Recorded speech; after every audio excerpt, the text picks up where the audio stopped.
മുല്ലവള്ളിയും തേന്മാവും. നിമിഷക്കൊരു നിമിഷം ആ പഴയ ഡേവിഡിന് ഓർമ്മ വന്നു.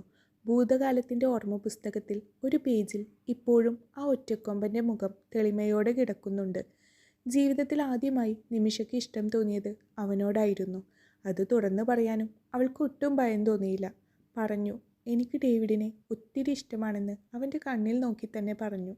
അന്ന് അവൻ്റെ ചുണ്ടിൽ വിരിഞ്ഞ ഒരു പരിഹാസ ചിരി ഇപ്പോഴും മായാതെ നിമിഷയ്ക്ക് ഉള്ളിൽ കിടപ്പുണ്ട്. അവൻ അവളെ വേണ്ടെന്നു പോലും. അങ്ങനെ വെറുതെ വേണ്ടെന്ന് വെച്ചതല്ല ഡേവിഡ്. നന്ദയെപ്പോലൊരു പാവത്തിൻ്റെ രക്തം ഊറ്റി കുടിക്കുന്ന രക്തരക്ഷസിനെ അവന് വെറുപ്പാണെന്ന് പോലും.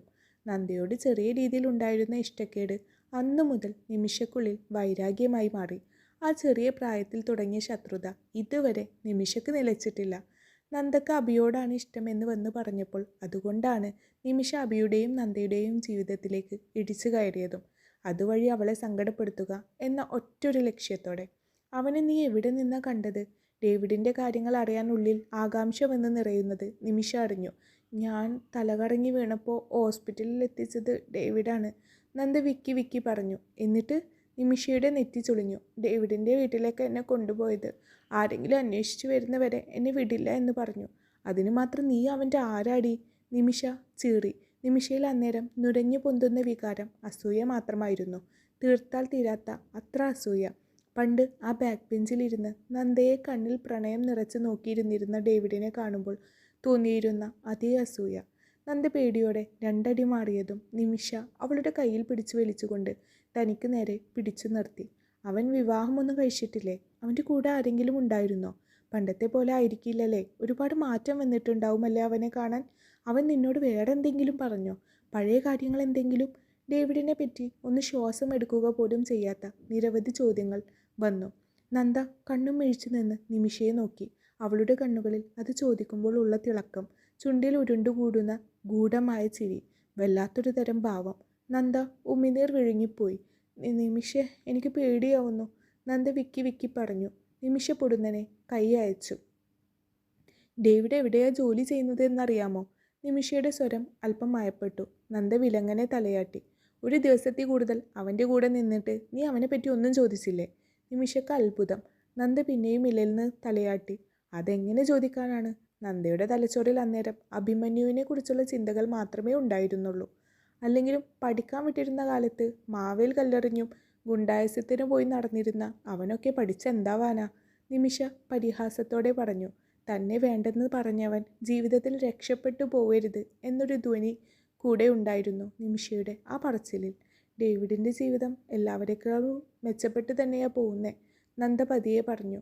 നിമിഷ നെറ്റി ചൊളിച്ചുകൊണ്ട് അവളെ ഒന്ന് നോക്കി. ദേ, ഈ വീടിൻ്റെ 3 ഇരട്ടി ഉണ്ടായിരുന്നു ആ വീട്, നന്ദ പതിയെ പറഞ്ഞു. എന്താ? നിമിഷ മനസ്സിലാവാത്ത പോലെ ചോദിച്ചു. ഡേവിഡ് നല്ലൊരു നിലയിൽ തന്നെയാണ് നിമിഷയെ ജീവിക്കുന്നത്. അല്ലെങ്കിലും പഠിക്കാനും മറ്റു കലാപരിപാടികൾക്കുമൊന്നും ഡേവിഡ് ഒട്ടും പുറകിലല്ലായിരുന്നല്ലോ. നന്ദ പതിയെ പറഞ്ഞുകൊണ്ട് ആ വീട്ടിലേക്ക് തന്നെ കയറി. നിമിഷക്ക് ആ നിമിഷം ഡേവിഡിനെ ഒന്ന് കാണണമെന്ന് തോന്നി. അതിന് എന്താണൊരു വഴിയെന്ന് അവൾ ആലോചിച്ചു കൊണ്ടിരുന്നു. എന്നാലും ആ ചേച്ചിയുടെ തലക്കകത്ത് എന്താ? കൊല്ലാൻ കൊണ്ടുപോവുകയാണെന്ന് അറിഞ്ഞിട്ട് തന്നെ അങ്ങോട്ടേക്ക് തന്നെ കയറി ചെല്ലണോ? റോസു ഡേവിഡിനെയും ജെറിയെയും മാറി മാറി നോക്കിക്കൊണ്ട് ചോദിച്ചു. അവളുടെ തലക്കകത്ത് പിണ്ണാക്ക്, അത് പണ്ടും അങ്ങനെ തന്നെയായിരുന്നു, ഡേവിഡ് മുഷ്ടി ചുരുട്ടിക്കൊണ്ട് പറഞ്ഞു. എന്നിട്ടും നിങ്ങൾക്ക് എങ്ങനെ എൻ്റെ ചായ അതിനോട് ഇഷ്ടം തോന്നിയത്? റോസു ചിരിയോടെ ചോദിച്ചു. ഓ, പറ്റിപ്പോയി കൊച്ചേ, ഡേവിഡ് കൈമലർത്തി കാണിച്ചു. റോസുവിന് ചിരി വന്നു പോയി. ജെറി, നീ ആ ഫോണിങ്ങെടുത്തേ, ആ ആകാശവാണി ഒന്ന് വിളിച്ചു നോക്കട്ടെ.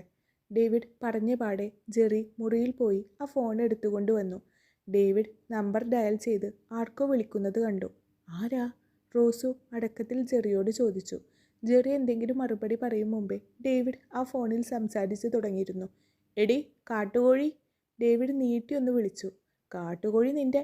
അപ്പുറത്തു നിന്നും ഒരു സ്ത്രീ ശബ്ദം. ഡേവിഡ് ചിരി അടിച്ചു പിടിച്ചു. ഡേവിഡ് അച്ചായൻ നല്ല ഫോമിലാണല്ലോ, പൂർവ്വകാമുകി തിരിച്ചു വന്ന സന്തോഷത്തിലാണല്ലടാ, ശില്പ ചിരിയോടെ ചോദിച്ചു. ആ, അത് പറയാൻ തന്നെയാ നിന്നെ ഞാൻ വിളിച്ചേ. ആ പൂർവ്വകാമുകി അവളുടെ പൂർവ്വകാമുകൻ വന്ന് വിളിച്ചപ്പോൾ പെട്ടിയും കിടക്കയും എടുത്ത് ഇറങ്ങിപ്പോയി, ഡേവിഡ് പല്ലിറുമ്മിക്കൊണ്ട് പറഞ്ഞു. ആര്? നന്ദയോ? ശില്പയുടെ സ്വരത്തിൽ ആശ്ചര്യം. ആ, അതന്നെ. നീ എന്തിനാ അവളെ വിട്ടേ? ശില്പ ദേഷ്യത്തോടെ ചോദിച്ചു. പിന്നെ ഞാൻ എന്ത് പറഞ്ഞ് പിടിച്ചു വെക്കും, നീ പറ. ഡേവിഡ് എടുത്തു ചോദിച്ചു. അവളെന്നിട്ട് അബിയുടെ കൂടെയാണോ പോയത്? ആ അതെ. ഓ, അപ്പോൾ കിട്ടിയ ചാൻസിന് അവനിട്ട് 2 പൊട്ടിക്കാൻ പാടില്ലായിരുന്നോ നിനക്ക്? നീ എന്നെ പ്രോത്സാഹിപ്പിച്ച് ജയിലിൽ കയറ്റുവോ പെണ്ണെ? സോറി ഒരാവേശത്തിന് ശില്പ നാവ് കടിച്ചു. ഉവ്വ, പിന്നെ ഞാൻ ഇപ്പോൾ വിളിച്ചത് ആ അബിയുടെ കൂടെ പോയ സാധനത്തിൻ്റെ എന്തെങ്കിലും വിവരങ്ങൾ കിട്ടുമോ എന്നറിയാനാണ്. ഡിവോഴ്സായ സ്ഥിതിക്ക് അബി ഇനി അവൻ്റെ വീട്ടിലേക്ക് നന്ദയെ കൊണ്ടുപോവില്ല എന്ന് തോന്നുന്നു. അപ്പോൾ പിന്നെ ആ നിമിഷയുടെ വീട്ടിൽ കൊണ്ടുപോയി തട്ടിക്കാണും. നീ ഒന്ന് പോയി നോക്ക് കൊച്ചേ. ഓ, നോക്കിക്കോളാം. അല്ലെങ്കിലും എൻ്റെ 5-ാം വയസ്സ് മുതൽ കാക്കക്കും പൂച്ചക്കും കൊടുക്കാതെ നോക്കുന്നതാ ഞാൻ അവളെ. എന്ത് ചെയ്യാം, ദൈവം തലച്ചോറിന് പകരം കളിമണ്ണ് വെച്ച് ഒരു കൂട്ടുകാരിയെ പടച്ച് എനിക്ക് തന്നില്ലേ? ശില്പ ദീർഘനിശ്വാസത്തോടെ പറഞ്ഞു. നിനക്ക് അല്പസ്വല്പം റൊമാൻസൊക്കെ ഇട്ട് നോക്കാമായിരുന്നോ? നിന്റെ മൂശേട്ട സ്വഭാവം വെച്ച് നടന്നാൽ അവൾ അമ്പിന് വില്ലിനും അടിക്കില്ല കേട്ടോ ഡേവിഡെ. ഓ പിന്നെ, അവളോട് ഒരു ദിവസം 4 നേരം വെച്ച് റൊമാൻസ് കാണിച്ചിട്ടാണല്ലോ അവൾ ആ അബിയുടെ പിന്നാലെ പോയത്. ഒന്ന് പോടി പെണ്ണെ. ആ, അതും ശരിയാ. അപ്പോൾ നിനക്കും ചാൻസ് ഉണ്ട്. റൊമാൻസ് ഒന്നും കാണിക്കാതെ തന്നെ എൻ്റെ ഒരു അണപ്പല്ലടിച്ചിളക്കിയിട്ടാ ആ ദ്രോഹി ഇറങ്ങിപ്പോയത്. ഡേവിഡ് സ്വന്തം കവിളിൽ ഒന്ന് തലോടിക്കൊണ്ട് പറഞ്ഞു. അതും കിട്ടിയോ? ശില്പക്ക് ചിരി പൊട്ടി. ഉവ്വ കിട്ടിപ്പോതിച്ചു. എന്നാൽ ഞാൻ അവളെ ഒന്ന് കണ്ടിട്ട് വരാം. നിമിഷയുടെ വീട്ടിലേക്ക് ഒന്ന് പോയി നോക്കട്ടെ. അത്രയും പറഞ്ഞുകൊണ്ട് ശില്പ ഫോൺ വെച്ചു. ആ നാട് വിട്ടു പോന്നതിന് ശേഷം ഡേവിഡ് ആകെ സൗഹൃദം പുതുക്കിയിരുന്നത് ശില്പയോട് മാത്രമായിരുന്നു. അത് നന്ദയെക്കുറിച്ച് അറിയാൻ വേണ്ടി മാത്രമായിരുന്നുവെങ്കിലും എപ്പോഴൊക്കെയോ ശില്പയും ഡേവിഡും ചങ്കും കരളുമായി മാറിയിരുന്നു. പക്ഷേ നന്ദയും അബിയും തമ്മിലുള്ള വിവാഹ കാര്യത്തിൽ ഇരുവർക്കും ചെറുതായി ഒന്ന് പാളി. ഒരു രാത്രി ഇരുട്ടി വെളുക്കുമ്പോഴേക്കും നന്ദ അബിയുടെ ഭാര്യയായി കഴിഞ്ഞിരുന്നു. അത് അറിയാൻ ശില്പ വൈകി. തടയാൻ ഡേവിഡിനും സാധിച്ചില്ല. നന്ദ അബിയുടെ വീട്ടിലേക്ക് പോയതോടെ ശില്പക്ക് അവളെ ശരിക്കൊന്ന് കാണാൻ പോലും പറ്റാതെയായി. ഡേവിഡിൻ്റെ ഫോൺ വെച്ച വഴി ഇടം വലം നോക്കാതെ ശില്പ നിമിഷയുടെ വീട്ടിലേക്ക് വെച്ച് പിടിച്ചു. ഉമ്മറത്ത് തന്നെ ഒരു മാഗസിനും കയ്യിൽ പിടിച്ചിരിക്കുന്ന നിമിഷയെ കണ്ടപ്പോഴാണ് ആ ബ്രേക്ക് ഇല്ലാത്ത സൈക്കിൾ പോലെ പാഞ്ഞു വന്ന ശില്പ ഒന്ന് നിന്നത്. ദൈവമേ, എന്തോരം ഇടിയും മിന്നലും വേസ്റ്റായി പോകുന്നു. ഒരെണ്ണം കണ്ടറിഞ്ഞ് ഇവിടെ വിട്ടിരുന്നുവെങ്കിൽ, ശില്പ നിമിഷയെ നോക്കിക്കൊണ്ട് മനസ്സിൽ കരുതി. ഗേറ്റിന് അടുത്ത് നിന്ന് താളം ചവിട്ടുന്ന ശില്പയെ കണ്ടപ്പോൾ നിമിഷയുടെ മുഖമൊന്ന് ചുളിഞ്ഞു. നീ എന്താ ഇവിടെ? നിമിഷ ചോദിച്ചു. നന്ദയെ കാണാൻ.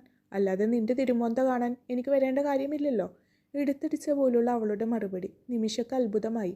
നന്ദ വന്നത് ഇവളെങ്ങനെ അറിഞ്ഞു? മണത്തറിഞ്ഞോ? അതിന് നന്ദ ഇവിടെ ഇല്ലല്ലോ. എടി നുണയുടെ കൂമ്പാരമേ, ആ പെണ്ണിനെ ഇങ്ങ് ഇറക്കി വിട്. ഞാൻ അവളെ കണ്ടിട്ടേ പോവൂ. ശില്പക്ക് ദേഷ്യം വന്നു.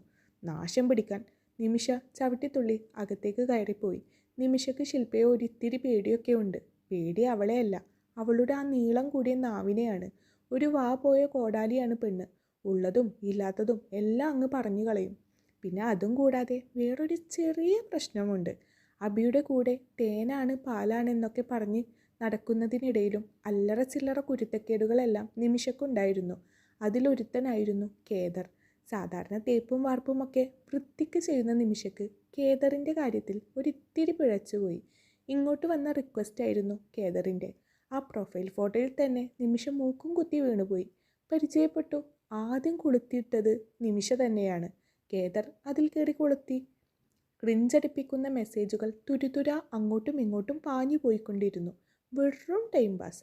പക്ഷെ പരിചയപ്പെട്ട് 1 മാസം കഴിഞ്ഞപ്പോഴാണ് കേദർ എന്ന് പറയുന്നവൻ എടാ അല്ല എടിയാണെന്ന് നിമിഷ അറിയുന്നത്.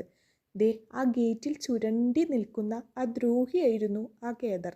അന്നത്തെ ചൂട് പിടിപ്പിക്കുന്ന ചാറ്റിൻ്റെ അവശിഷ്ടങ്ങൾ ഇപ്പോഴും അവളുടെ കയ്യിലുണ്ട്. ഒരൊറ്റ നിബന്ധനയെ ശില്പ വെച്ചുള്ളൂ. ചാറ്റ് പോസ്റ്റർ ആവാതിരിക്കാൻ ഞാൻ വന്ന് വിളിക്കുമ്പോഴൊക്കെ നന്ദയെ തൻ്റെ കൂടെ വിടണമെന്ന്.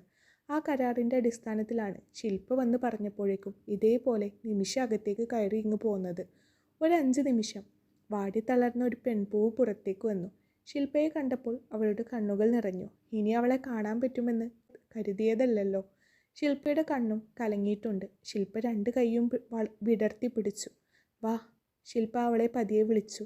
അവൾ ഓടി ഇങ്ങ് വന്നു. ശില്പയുടെ നെഞ്ചിലേക്ക് ചാഞ്ഞു. തുടരും സൂര്യകാന്തി. നിങ്ങളുടെ അഭിപ്രായങ്ങൾ കമൻറ്റ് ബോക്സിൽ അറിയിക്കുക. കഴിഞ്ഞ പാർട്ടിൽ അബിയുടെ കൂടെ നന്ദയെ വിട്ടതിന് നിങ്ങളെല്ലാവരും എന്നോട് പിണക്കത്തിലാണെന്ന് എനിക്കറിയാം. പിണക്കൊക്കെ ഞാൻ മാറ്റിത്തരാം. ദയവായി ഒരിത്തിരി സമയം എനിക്ക് തരണേ. പിന്നെ എല്ലാവരും വീഡിയോ ഒന്ന് ലൈക്ക് ചെയ്യാവോ? അപ്പോൾ വീണ്ടും കാണാം ഇൻഷാ അല്ലാ.